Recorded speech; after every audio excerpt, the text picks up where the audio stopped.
Do we take our right to vote as women for granted? For many years, women had to work very hard with much determination to gain the right to vote. They took many actions that may seem drastic to us, but back in the 1800s to 1900s, they did what they felt was necessary. In the 1800s, many women took strong actions to have the right to vote, and one of these amazing women was Susan B. Anthony. Altogether, they worked to gain the 19th Amendment. According to Scholastic.com, suffragists were people who were campaigning to gain the right to vote for women. They were the leaders of the women, and they led them in marches and protests. These marches were also called parades.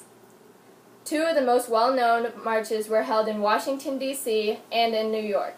These two places show how much variety they had in where they held these marches, which gave the chance for everyone to join in and show their support.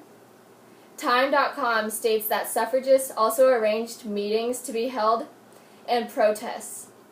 Protests were held to bring even more attention to the issue of women not being able to vote.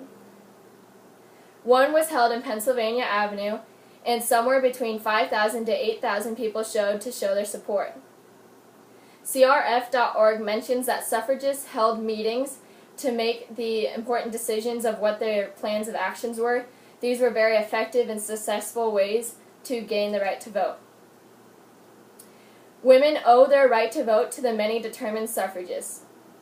CRF.org continues on to give much information about Susan B. Anthony. She was born in 1829 and died in 1906, and she was born into a Quaker family. Due to being born into a Quaker family, she was a very independent and strong young woman. She joined many movements, and one of which was to end slavery in 1851. She also organized the National Women's Suffrage Association, which worked to gain an amendment for women's right to vote. They wanted to include women in the 15th Amendment. Unfortunately, they could not gain this goal, so they had to settle with the next best thing. Law.edu writes about the 19th Amendment. Suffragists had to fight for this right, and they did win, but they didn't win without a whole lot of life-changing events that contributed to gaining the right to vote. Two significant years of this movement were 1872 and 1890.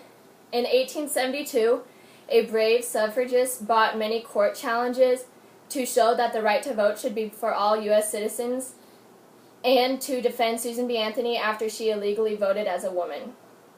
In 1890, Wyoming became the first state to allow women to vote, and then soon after that, Utah, Colorado, and Idaho joined in.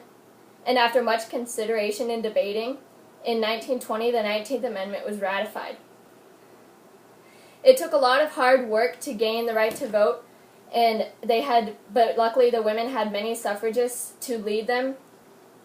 Women had to sacrifice much of their time and effort to gain the right to vote, but they did in the end. They took strong actions, being led by amazing women such as Susan B. Anthony, and were able to vote legally in 1920 due to the addition of the 19th Amendment. Now, I ask you, could we bond together as strong young women to gain great achievements just as they did?